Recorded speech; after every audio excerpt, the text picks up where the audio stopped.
Bismillahirrahmanirrahim. Assalamualaikum warahmatullahi wabarakatuh.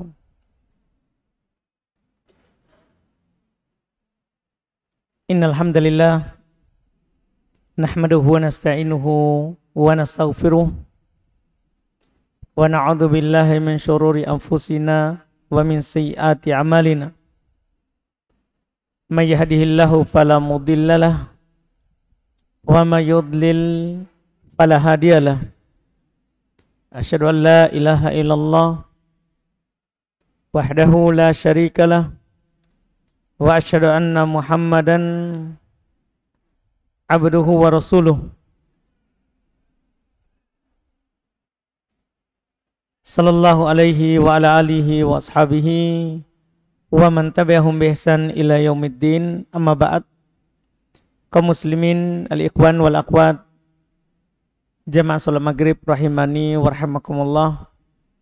Alhamdulillah, kembali pada malam hari ini kita melanjutkan kajian kitab Bulughul Maram min Adillatil Ahkam karya Al-Imam Al-Hafidh Ibn Hajar Al-Asqalani rahimahullah. Pada malam hari ini kita di majelis 128 masih di pembahasan kitab Al-Janaiz, pembahasan seputar jenazah.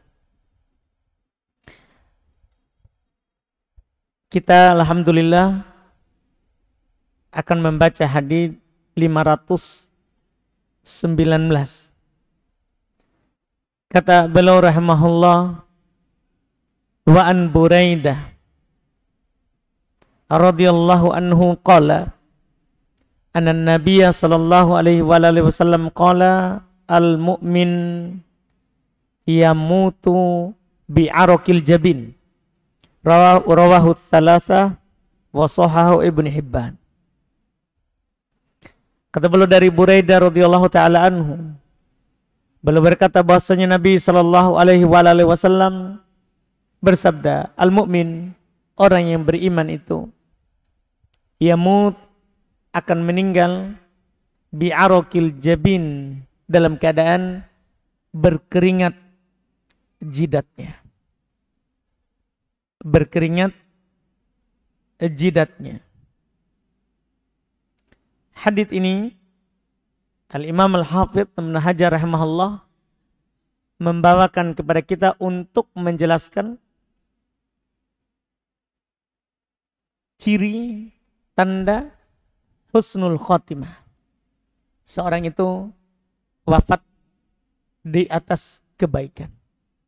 Ini yang kita akan bahas malam ini insyaallah, karena penulis hanya menyebutkan satu hadis dan tentunya jarang lewat bersama kita terkait dengan pembahasan ciri-ciri orang yang meninggal dengan husnul khotimah. Maka kita akan sampaikan di malam hari ini apa yang dimudahkan dari hadits-hadits Nabi SAW, demikian pula Quran terkait dengan ciri dan tanda seorang itu meninggal di atas husnul khotimah, supaya faedahnya sempurna. Para ulama kita rahimahumullah menyebutkan bahwa husnul khotimah itu sebagai tanda seorang itu meninggal di atas kebaikan. Dan di antara hikmah Allah Subhanahu wa taala, Allah telah menjadikan segala sesuatu itu memiliki tanda yang menunjukkan baik atau buruknya sesuatu. Terkhusus dalam pembahasan kita sekarang ini, Allah telah menunjukkan dalam syariatnya tanda-tanda bagi orang yang akan segera menutup kehidupannya. Dan terkait dengan tanda ini, kita bagi dua pembahasan. Karena dalam dalil-dalil syariat, tanda seorang itu meninggal dalam kebaikan atau dalam keburukan ada dua. Ada tanda umum dan ada tanda khusus. Kalau kita saksikan, maka ini meninggal di atas kebaikan. Pertama kita bahas tanda umum. Tanda umum dari husnul khotimah adalah seorang hamba. Dia merupakan orang yang senantiasa nampak di atas keimanan. Dia selalu kelihatan beramal-amalan soleh. Kita selalu melihat menunaikan kewajiban-kewajiban yang diwajibkan oleh Allah dan meninggalkan larangan-larangan yang dilarang oleh Allah. Ini tanda global, ini tanda umum. Allah Subhanahu wa taala telah mengisyaratkan di dalam Al-Qur'an, di antaranya firman Allah, wa'budu rabbaka hatta ya'tiyakal yakin. Sembahlah Rabbmu sampai datang kepada kamu yang yakin. Syekhul Islam Ibnu Taimiyah beliau berkata, al-yakin huna al-maut. Al-yakin di sini adalah kematian. Jadi bukan sembahlah Rabbmu sampai kamu yakin. Ya sebagaimana dipahami oleh sebagian orang sufi. Kalau sudah ada keyakinan, tidak perlu lagi beribadah. Karena sudah yakin, sudah tingkat ma'rifah. Tingkat yang paling tinggi. Tapi ini ayat salah pendalilan terkait dengan mereka. Yang dimaksud sembahlah Rabbmu sampai datang yang yakin, maksudnya adalah kematian. Bahkan Al-Imam Ibnul Qayyim rahimahullah menukil al-yakin huwal maut bil ijma'. Keyakinan yang dimaksud di sini adalah kematian berdasarkan kesepakatan. Tidak ada silang pendapat. Dari ayat ini menunjukkan bahwa seorang yang meninggal dalam keadaan dia selalu menyembah Allah sebelumnya sampai datang kematian. Ini ciri dia adalah orang yang meninggal di atas kebaikan. Di atas kebaikan. Demikian pula ayat-ayat yang lain yang sangat banyak, seperti juga firman Allah Subhanahu wa taala, ya ayyuhalladzina amanu taqullaha haqqa tuqatih wa la tamutunna illa wa antum muslimun. Wahai orang-orang beriman, bertakwalah kepada Allah dengan sebenar-benarnya takwa dan janganlah kalian meninggal kecuali dalam keadaan kalian muslim. Artinya seorang meninggal di atas keislaman itu ciri kebaikan, itu tanda umum. Itu adalah tanda umum. Adapun tanda khusus, maka ini disebutkan secara rinci oleh Nabi kita Muhammad sallallahu alaihi wasallam. Pertama, di antara yang disebutkan, seorang meninggal dalam keadaan mengucapkan la ilaha illallah. Seorang meninggal dalam keadaan mengucapkan la ilaha illallah. Dalilnya ada hadits riwayat Imam Muslim dari sahabat Abu Sa'id Al-Khudri juga Abu Hurairah. Kata Nabi sallallahu alaihi wasallam, "Lakinu mautakum la ilaha illallah." Talkinkan orang yang akan meninggal, bukan yang setelah meninggal. Talkinkan orang yang akan meninggal di antara kalian dengan la ilaha illallah. Itu anjuran Nabi. Kenapa? Karena beliau berkata, man kana akhiru kalamihi la ilaha illallah dakhalal jannah. Barang siapa yang akhir ucapannya, dia menutup kehidupan dengan ucapan la ilaha illallah, maka dia akan masuk surga. Berarti ciri kebaikan, tanda kebaikan, seorang menutup kehidupannya dengan kalimat la ilaha illallah. Ini ciri pertama. Ciri kedua, di antara tanda husnul khotimah adalah seorang meninggal dalam keadaan mempelajari, mengetahui, mengilmui, memahami makna la ilaha illallah. Dia meninggal dalam keadaan dia paham apa itu la ilaha illallah. Dia belajar. Iya. Ini keutamaan orang belajar tauhid. Kalau dia meninggal di atas itu, husnul khotimah. Ini telah disebutkan oleh Nabi kita Muhammad sallallahu alaihi wasallam dalam hadis riwayat Imam Muslim dari Utsman ibn Affan radhiyallahu taala anhu, kata Nabi, man mata wa huwa ya'lamu annahu la ilaha illallah dakhalal jannah. Siapa saja yang meninggal dalam keadaan dia mengetahui, mengilmui la ilaha illallah, maka ia akan masuk ke dalam surga. Jamin masuk surga orang yang paham la ilaha illallah. Makanya kita yang harus kita pelajari di awal kita mengenal kebaikan tauhid, cari majelis tauhid, cari majelis yang membahas apa makna la ilaha illallah, apa kewajiban, apa keharusan, apa penghalang dan pembatalnya. Ini harus kita pahamkan baik-baik dalam diri kita, keluarga, dan orang-orang yang ingin belajar agama Allah. Makanya terlihat, karena pentingnya ini, karena cukup kalau kita meninggal di atas ini, walaupun kita baru kenal kebaikan, belum sempat sholat bahkan, maka kita masuk surga. Makanya ketika Nabi mengutus Mu'adz ibn Jabal ke Yaman, kamu harus mendakwakan yang pertama la ilaha illallah. Kalau mereka sudah paham, baru sholat ajarkan. Kalau sudah paham, baru zakat ajarkan. Karena Nabi mengatakan, man mata wa huwa ya'lamu annahu la ilaha illallah dakhalal jannah. Siapa saja yang meninggal dalam keadaan dia paham, dia mengilmui la ilaha illallah, pasti masuk surga.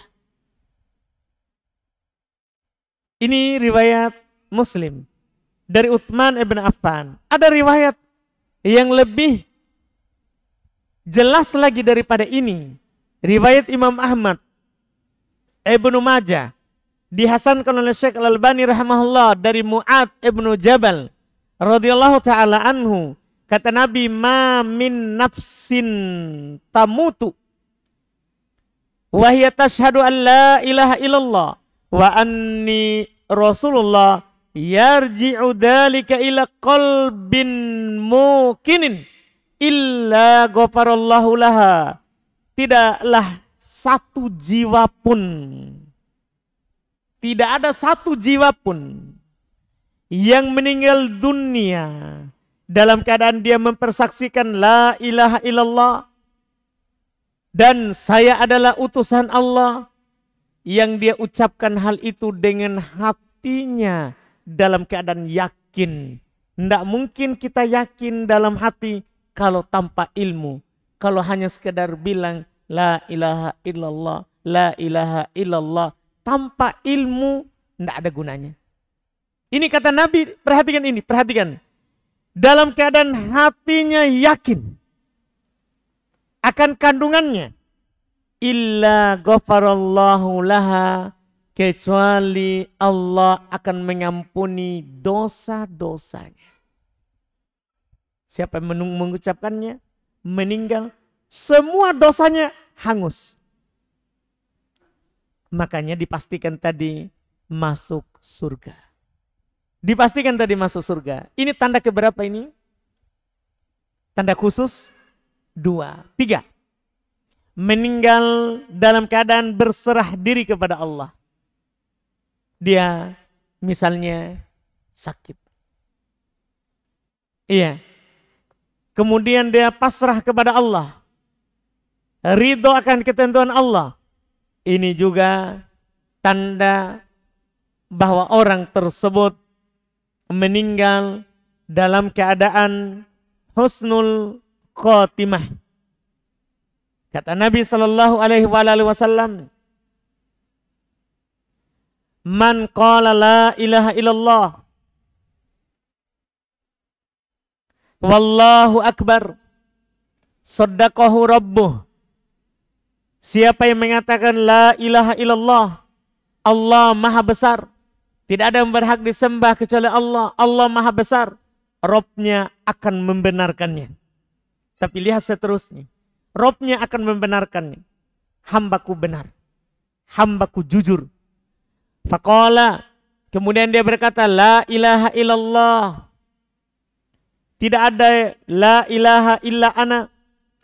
Kemudian berkata, jadi ketika Allah mengatakan hambaku telah benar, dan Allah kembali berkata, la ilaha illa ana, dan memang tidak ada yang berhak disembah kecuali saya, kata Allah, wa ana akbar, dan saya maha besar. Itu jawaban Allah kalau kita mengucapkannya. Wa idza qala, kalau seorang hamba berkata lagi, la ilaha illallah wahdah, dia tambah satu kalimat, la ilaha illallah wahdah, tidak ada sama sekali yang berhak disembah kecuali Allah saja. La syarikalah, tidak ada sekutu baginya. Tidak ada sekutu baginya. Apa jawaban Allah? Qala Allah, Allah jawab, la ilaha illa ana wahdi la syarikali. Tidak ada sama sekali yang berhak disembah kecuali saya semata, kata Allah. Tidak ada sekutu bagiku. Wa idza qala, apabila hamba berkata, la ilaha illallah lahul mulku walahul hamdu. Sampai situ. La ilaha illallah lahul mulku walahul hamdu. Tidak ada yang berhak disembah kecuali Allah. Baginya kekuasaan, hanya baginya pujian. Qala Allah, Allah akan menjawab, la ilaha illa ana li al-mulk wali alhamd. Tidak ada yang berhak disembah kecuali saya. Milikku kekuasaan, milikku segala pujian. Itu jawaban juga dari Allah.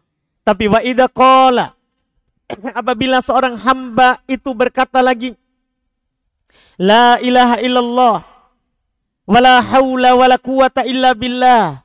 Ini ucapan mudah, kita semua sudah hafal itu. Kan yang pertama kita bilang la ilaha illallah, sampai di situ Allah jawab. Iya. Kemudian la ilaha illallah wahdahu la syarikalah, Allah lagi jawab. Berikutnya kita lanjut, la ilaha illallah lahul mulku wa lahul hamd, Allah jawab juga seperti itu. Yang berikutnya, dan ini yang terakhir, kalau seorang hamba berkata la ilaha illallah wala haula wala quwata illa billah, ini namanya pasrah. Tidak ada yang berhak disembah kecuali Allah. Wala haul, tidak ada daya. Wala quwwah, tidak ada sama sekali kekuatan. Illa billah, kecuali dari Allah. Ini namanya ucapan pasrah diri. Siapa yang mengucapkan ini? Qala, maka Allah akan menjawab, la ilaha illa ana wala haula wala quwata illa bi. Tidak ada yang berhak disembah kecuali saya, dan tidak ada daya, tidak ada upaya, tidak ada kekuatan kecuali dari saya, kata Allah jawabannya. Wa kana yaqul, dan Allah berkata. Ini ujung terakhirnya ini. Kalimat sederhana, la ilaha illallah wala haula wala quwata illa billah. Kita harus banyak berucap dengan ucapan ini. Karena juga Nabi katakan itu kanzun min kunuzil jannah. Perbendaharaan dari perbendaharaan simpanan surga. Kalau kita mau masuk surga, ucapkan ini. Ini adalah simpanan kita di surga. Tapi ketika kita ucapkan ini, Allah akan berkata kepada kita, siapa? Wa kana yaqul, Allah berkata, man qalaha, siapa yang mengucapkan kalimat ini fi maradihi, di sakitnya. Mungkin sering saja kita bilang talqin la ilaha illallah. Tapi ingat ini ucapan. Siapa yang mengucapkan kalimat tadi, la ilaha illallah wala haula wala quwata illa billah, di saat dia sakit, summa mata, qadarullah, meninggal. Dengan itu, sakitnya itu, lam tat'amhun nar, dia tidak akan dimakan oleh neraka. Ringan, sederhana, tapi dijamin surga. Tidak akan dimakan oleh neraka. Inilah yang harus kita pahami, kita biasakan di lisan kita. Karena kita akan meninggal di atas kebiasaan kita biasanya. Iya. Ini kenapa saya mau sebutkan malam hari ini supaya kita paham. Karena kita semua akan meninggalkan dunia ini. Inilah yang harus kita bawa. Walaupun kita yakin kita akan sembuh dari sakit kita. Tapi banyak-banyak saja ucapkan. Kita tidak tahu sakit mana yang membuat kita meninggalkan dunia ini. Yang penting sakit, ingat, ucapkan la ilaha illallah wala haula wala quwata illa billah. Mudah. Siapa yang mengucapkan ini, maka dia tidak akan dimakan oleh yang namanya api neraka. Tanda keempat, meninggal dalam keadaan sujud. Siapa yang meninggal dalam keadaan sujud, maka itu ciri husnul khotimah. Kata Nabi SAW dalam hadits riwayat Imam Muslim, aqrabu dari Abu Hurairah, aqrabu ma yakunul abdu min rabbih wa huwa sajid. Paling dekatnya seorang hamba dengan Rabbnya dalam keadaan sujud. Maka ketika ada orang meninggal dalam keadaan sujud, berarti dia sedang dekat kepada Allah meninggalnya. Maka itu meninggal dalam keadaan husnul khotimah. Yang berikutnya, di antara tanda seorang itu meninggal dalam keadaan baik, meninggal dalam keadaan berihram haji ataupun umroh. Meninggal dalam keadaan berihram haji ataupun umroh. Dalam hadits riwayat Imam Al-Bukhari dari Ibnu Abbas dan Muslim. Kata Ibnu Abbas, bainama rajulun waqifun bi Arafah, idwaqa ala rahilatihi fawaqasathu, aw qala fa'uqasathu, qala an-nabi igsiluhu bima'in wa sidr, wa kaffinu fi thawbain, wa la tuhannithu, wa la tukhammiru ra'sah, fa innahu yub'atsu yaumal qiyamati mulabbiya. Masya Allah. Pada suatu hari, kata Ibnu Abbas, ketika seorang sedang wukuf di Arafah saat haji wada, tiba-tiba dia jatuh dari kendaraannya, dari hewan tunggangannya, dan hewan tunggangannya itu pun menginjaknya. Qadarullah. Maka dia meninggal. Apa kata Nabi kepadanya?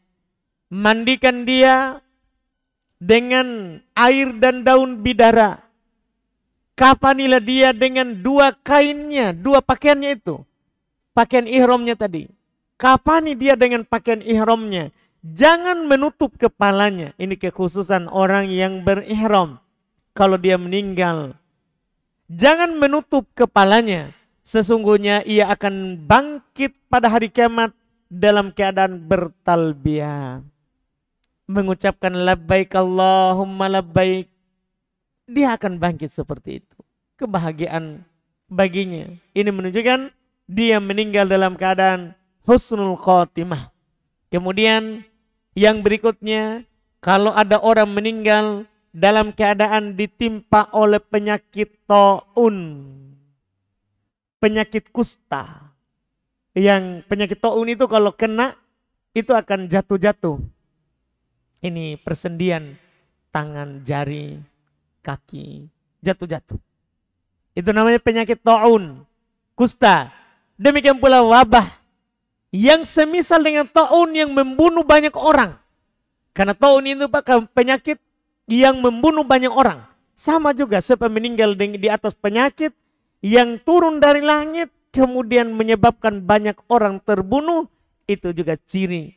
Makanya kita harapkan orang meninggal waktu kemarin virus corona itu adalah meninggal dalam keadaan husnul khotimah. Karena itu wabah yang turun dari langit tidak bisa dihindari. Sudah ditentukan sebelum langit dan bumi diciptakan oleh Allah Subhanahu wa ta'ala. Apa dalilnya? Ada hadis dari Aisyah radhiyallahu taala anha. Riwayat Imam Al-Bukhari, beliau berkata, saat sa'altu Rasulullah sallallahu alaihi wasallam anit ta'un. Saya pernah bertanya kepada Rasulullah tentang ta'un, wabah ta'un. Apa kata Nabi? Annahu adabun yab'atsuhullahu ala man yasha. Masya. Itu adalah adab, penyakit yang menyebar dengan cepat dan membunuh banyak orang. Itu adalah adab. Sebagian orang berpikir sederhana, ini karena virus menyebar, biasa begitu. Enggak, itu adab. Allah Subhanahu wa ta'ala yang mengirimnya akan menimpa siapa yang Allah kehendaki. Ingat, tidak mungkin ada orang tertular kalau Allah tidak kehendaki. Artinya tidak boleh kita yakini kita sakit karena kita dekat dengan orang itu. Tidak boleh sama sekali. Iya, makanya waktu corona kemarin kita bilang, kita pakai masker, kita berjarak karena pemerintah.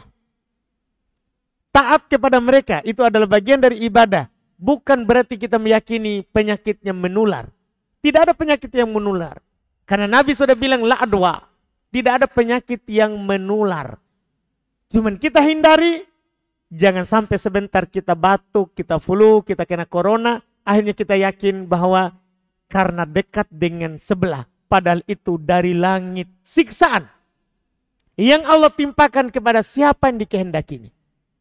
Tidak semua orang, siapa yang dikehendakinya. Itu Nabi katakan. Wa anna Allah ja'alahu rahmatan lil mu'minin. Dan Allah menjadikan penyakit itu sebagai rahmat untuk mukmin. Jadi bagi mukmin, rahmat lagi kita. Terhapus lagi dosa kita kalau kena. Rahmat. Adab bagi orang kafir. Tapi kita mukmin, dapat penyakit, dapat wabah, rahmat. Alhamdulillah, terhapus lagi dosa. Gugur lagi kesalahan yang kita lakukan selama ini. Bisa saja tadinya kita lalai, tapi karena adanya penyakit itu, kita jadi ingat Allah, kita jadi ingat masjid, kita jadi ingat sedekah. Karena kalau kita sehat terus, kita tidak ingat apa-apa. Kadang kita lupa mati. Nah, itulah rahmat bagi mukmin. Kemudian inilah yang menjadi tanda kebaikannya. Setelahnya, laisa min ahadin yaqa'u ta'un fayamkuthu fi baladihi sabiran muhtasiban. Tidak ada seorang hamba pun turun wabah di daerahnya, kemudian dia tetap tinggal di daerahnya itu, sabar mengharap pahala. Itu syaratnya. Tetap tinggal di daerahnya. Dia tidak pergi. Ini bahayanya kalau ada orang pergi melarikan diri atau tetap dia keluar padahal ada penyakit yang sedang merabah, menimpa. Tidak ada seorang hamba pun turun penyakit taun, turun wabah yang menyebar, kemudian dia tinggal di daerahnya, sabar mengharap pahala atas apapun yang terjadi. Sabar di situ atas kekurangan atau kemiskinan, atau kelaparan, dia sabar mengharap pahala dari Allah. Ya'lamu annahu la yusibuhu illa ma kataballahu lah. Dalam keadaan dia yakin bahwa tidak akan menimpanya kecuali yang Allah telah tulis untuknya. Allah telah tentukan untuknya. Illa kana lahu mithlu ajri syahid. Kecuali baginya seperti pahala orang yang mati syahid. Itu kalau turun penyakit. Kita sabar, mengharap pahala. Pahala kita seperti mati syahid. Iya, seperti mati syahid. Makanya, iya, kita selalu nasihatkan kalau ada itu penyakit yang menyebar dengan cepat, membunuh banyak orang, sabar. Kita di atas hal tersebut, ini tidak bisa kita hindari. Ini namanya musibah turun dari langit. kita harapkan pahala. Kalau kita kekurangan, kita telah banyak untung bertahun-tahun sebelum adanya penyakit itu turun, kita mendapatkan pahala syahid. Bahkan kalau kita meninggal di atas itu, maka betul-betul kita bangkit dalam keadaan seperti orang mati syahid. Ada hadis, Masya Allah, yang diriwayatkan oleh Al-Imam Ahmad, Imam At-Tabrani, dari sahabat Utbah Sulami, Nabi Shallallahu Alaihi Wasallam bersabda, "Ya'ti syuhada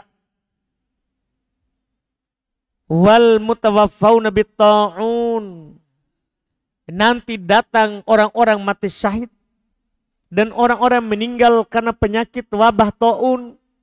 Fayaqulu ashabut ta'un, berkata orang-orang meninggal karena ta'un, nahnu syuhada, kami mati syahid. Kami mati syahid. Fayuqal, maka dikatakan, unduru. Iya. Coba perhatikan dulu. Fa in kanat jirahuhum ka jirahi syuhada.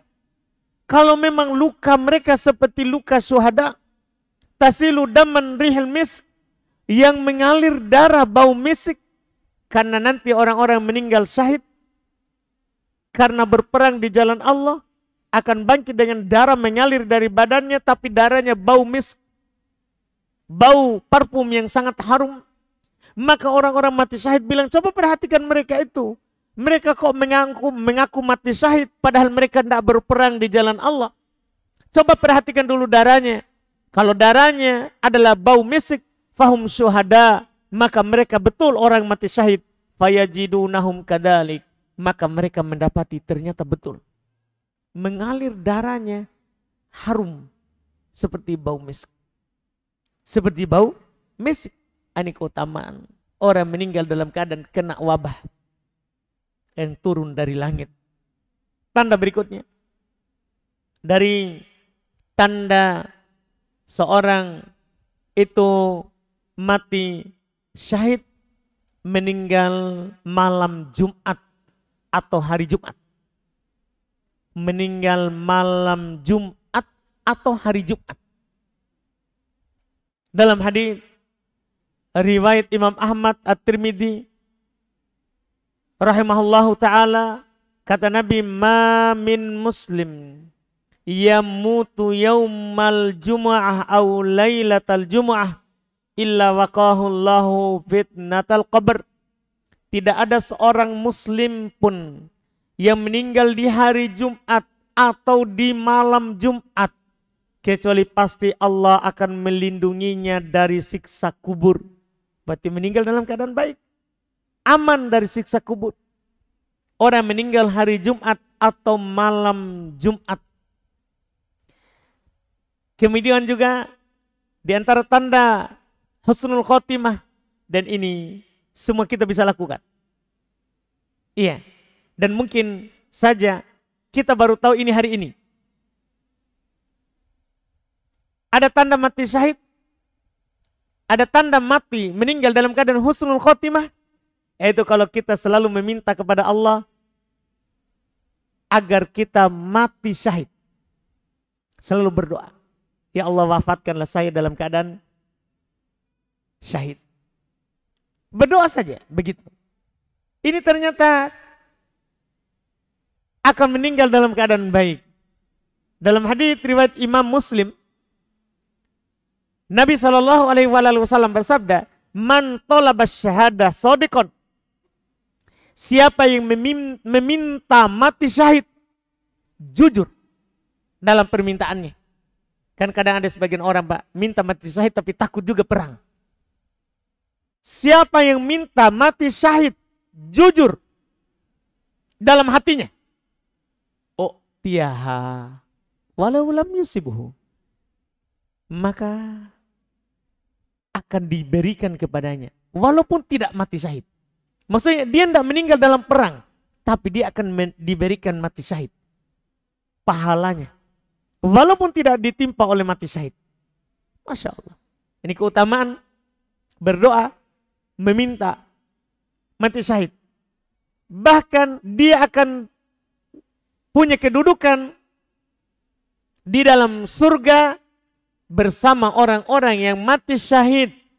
Kata Nabi, man sa'alallaha syahadah bisiddiqin ballagahullahu manazzilas syuhada wa in mata ala firasyih. Kata Nabi, siapa yang meminta kepada Allah untuk mati syahid dengan jujur, maka Allah akan menyampaikan dia kepada kedudukan para syuhada walaupun dia meninggal di atas kasurnya. Kita meninggal di kasur, tapi selalu meminta supaya meninggal dalam keadaan mati syahid, maka kita akan sampai kedudukan orang-orang yang mati syahid. Masya Allah, keutamaan dari Allah. Iya. Kemudian di antara tanda ciri seorang juga mati syahid adalah siapa yang meninggal dalam keadaan membela agamanya, membela jiwanya, atau membela hartanya. Kita paham mungkin ya. Meninggal karena bela agama, ini jelas. Meninggal karena bela diri, menjaga diri. Ada orang mau mencelakainya, ada orang mau membunuhnya. Dia bela dirinya, kemudian dia terbunuh, mati syahid.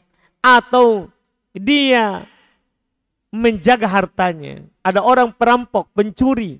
Ada orang begal di jalan, ingin mengambil dan merampas hartanya. Dia pertahankan hartanya sampai dia dibunuh oleh perampok, pencuri, pembegalnya. Mati syahid. Mati syahid. Kata Nabi SAW dalam hadis riwayat Imam Ahmad, At-Tirmidzi dan selainnya.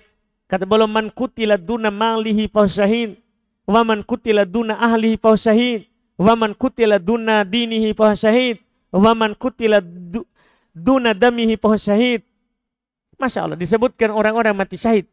Kata Nabi, siapa yang dibunuh karena mempertahankan hartanya, maka dia mati syahid. Siapa yang dibunuh karena mempertahankan keluarganya. Ada orang ingin mencelakai istrinya, anaknya, dia mempertahankan, dia melawannya, dia terbunuh, mati syahid. Mati syahid. Dan kata Nabi, siapa yang dibunuh karena memperjuangkan agamanya, maka dia mati syahid. Siapa yang dibunuh karena mempertahankan darahnya, yaitu jiwanya, maka dia mati syahid. Dia mati syahid. Juga Nabi bersabda, man kutila duna malihi fasyahid. Siapa yang dibunuh karena mempertahankan hartanya, maka dia mati syahid. Dia mati syahid. Bahkan ada seorang datang kepada Nabi. Ini adalah kisah yang menunjukkan tadi, kalau ada orang mempertahankan hartanya kemudian dibunuh, syahid. Diceritakan oleh Abu Hurairah dalam hadits riwayat Imam Muslim rahimahullah. Ja'a rajulun ila Rasulillah. Datang seorang lelaki kepada Rasulullah. Faqala, dia berkata, ya Rasulullah, wahai Rasulullah, ara'aita in ja'a rajulun yuridu akhdha mali. Wahai Rasulullah, bagaimana pendapatmu kalau ada seorang datang kepadaku ingin mengambil hartaku? Ingin mengambil hartaku. Apa kata Nabi? Fala tu'ti malak. Jangan kamu kasih hartamu. Kalau dia ingin mengambil hartamu, jangan kamu kasih. Tapi pertanyaan berikutnya, ara'aita in qatalani. Bagaimana pendapatmu wahai Rasulullah? Jika dia ingin membunuhku kalau saya tidak kasih. Dia ingin membunuhku kalau saya tidak kasih. Qala, kata Nabi, qatilhu. Kata Nabi kepadanya, bunuh dia. Iya. Ya kan ini orang melampaui batas. Kalau dia ingin membunuhmu untuk mengambil hartamu, bunuh. Lawan. Jangan biarkan. Iya. Qala, lanjut dia bertanya, ara'aita in qatalani. Bagaimana kalau dia bunuh saya? Kan kamu bilang, ya Rasulullah, dia ingin mengambil hartaku, jangan kasih. Tapi dia mau membunuhku. Lawan. Tapi bagaimana kalau saya terbunuh? Saya terbunuh, wahai Rasulullah. Apa kata Nabi? Fa antas syahid. Kamu syahid. Masya Allah.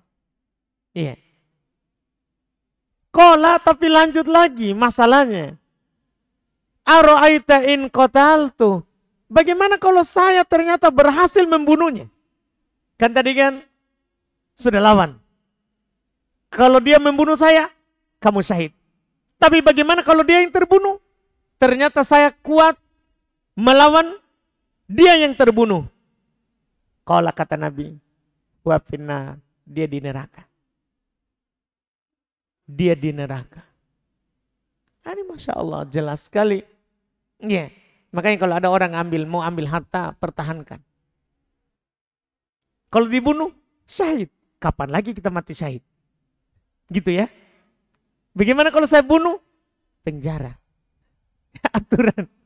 Cuman yang kita bunuh di neraka. Yang kita bunuh di neraka. Itu saja kita pikir. Penjara atau tidak. Itu kan masalah. Jangan sampai nanti kita cari masalah dengan begal. Sini moko. Iya. Kan itu dilihat. Iya, itu diperhatikan. Ini beberapa dan masih banyak sebenarnya. Hal ini saya sebutkan tanda mati syahid di pembahasan, di tulisan semua tentang jenazah. Semua tentang jenazah. Itu hanya sebagian yang kita sebutkan. Itu hanya sebagian yang kita sebutkan. Mudah-mudahan tentunya ia bisa menjadi pengingat kita semuanya. Alhamdulillah. Dan masih banyak lagi yang lain bisa kita rujuk kepada kitab atau tulisan yang kami sebutkan tadi. Wallahu a'lam.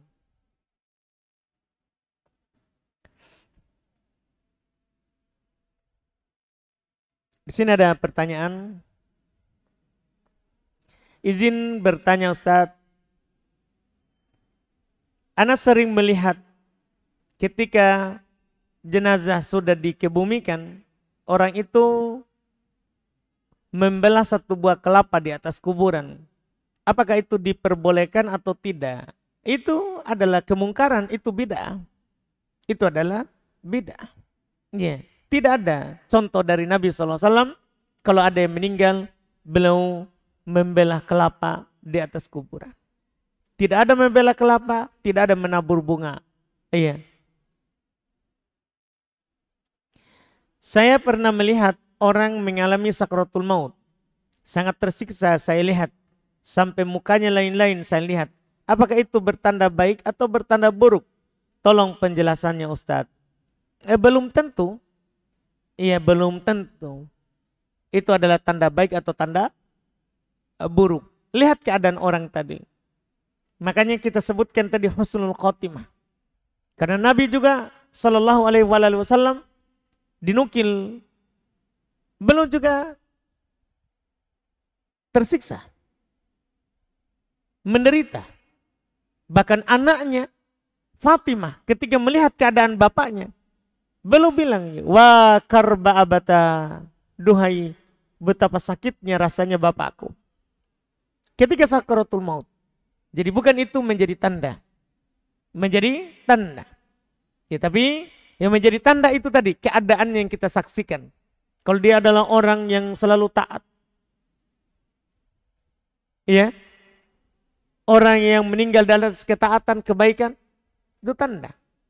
Karena juga tadi ada yang saya belum baca dari tanda kebaikan adalah orang yang kita persaksikan bahwa orang itu adalah orang baik. Karena kita ini saksi Allah di muka bumi ini, di muka bumi ini. Karena memang kematian ada namanya sakaratnya. Kata Nabi, innalil mautilah sakarat. Sungguh kematian itu ada sakaratnya. Ada penderitaan, ada kesusahan di situ. Itu ya tentunya tidak boleh kita jadikan sebagai tanda kalau dia meninggal dalam keadaan ya su'u al-khotimah.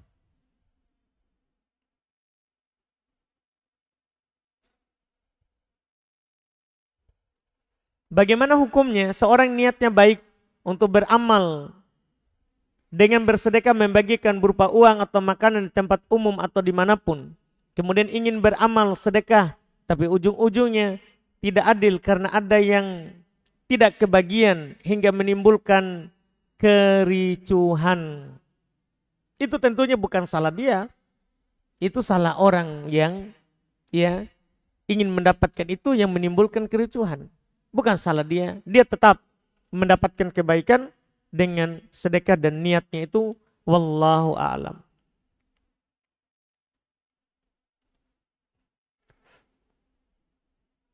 Saya sudah tahu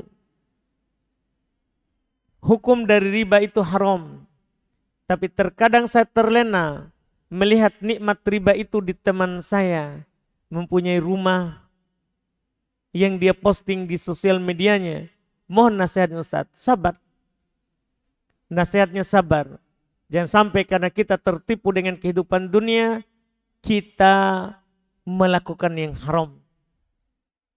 Ingat, rezeki yang kita lihat kepada teman kita yang lain, itu bagian yang dibagikan oleh Allah. Kalau kita belum dapat, ya belum bagian. Allah Subhanahu wa taala berfirman, nahnu qasamna bainahum ma'isyatahum. Kamilah yang membagi antara mereka sumber penghidupan mereka. Dan tidak boleh kita terlena dengan orang yang melakukan yang haram. Orang yang melakukan yang haram atau mendapatkan yang haram dengan rezeki yang mereka dapatkan. Itu adalah siksaan yang Allah Subhanahu wa taala siksakan untuk mereka yang disegerakan di dunia. Karena pelaku dosa walaupun kita lihat bahagia, dia posting, dia bahagia. Tapi kalau kita bertanya dengan hati yang paling dalam, tidak ada kebahagiaan. Pelaku riba, Allah Subhanahu wa taala telah berfirman, yamhaqullahu riba. Allah menghilangkan berkah riba. Tidak ada berkahnya. Itu posting untuk kesombongan, untuk menampakkan kalau dia bahagia. Ya, kalau kita bertanya dengan jujur dia jawab, tidak ada kebahagiaan. Karena tidak ada keberkahan. Karena tidak ada keberkahan. Yang bilang Allah, kita harus percaya itu. Yang mengatakannya adalah Allah Subhanahu wa taala. Wallahu alam. Saya pernah safar dengan mengkodok dan qasar solat. Tapi pada solat maghrib saya hanya mengambil 2 rakaat. Apakah dengan ini saya harus mengulang atau menambah rakaat karena minimnya ilmu saya? Jadi yang pertama, solat maghrib itu tidak dikosor. Yang dikosor itu hanya solat rubaiyah, solat 4 rakaat.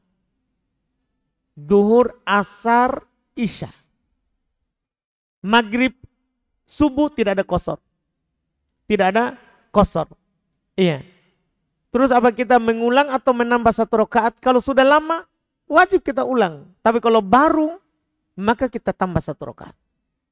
Kita tambah 1 rakaat. Ustadz, bolehkah jual beli sirip hiu yang pada asalnya adalah semua hewan yang di laut halal, tapi di satu sisi Kementerian Kelautan melarang jual beli tersebut karena suatu alasan. Ya kalau pemerintah larang, tidak boleh kita jual. Tidak boleh kita menjual belikan yang pemerintah larang. Ya, tidak boleh. Karena taat kepada pemerintah. Karena taat kepada pemerintah. Kita cukupkan. Alhamdulillah. Subhanakallahumma hamdik. Asyhadu an la ilaha illa anta astaghfiruka wa atubu ilaik.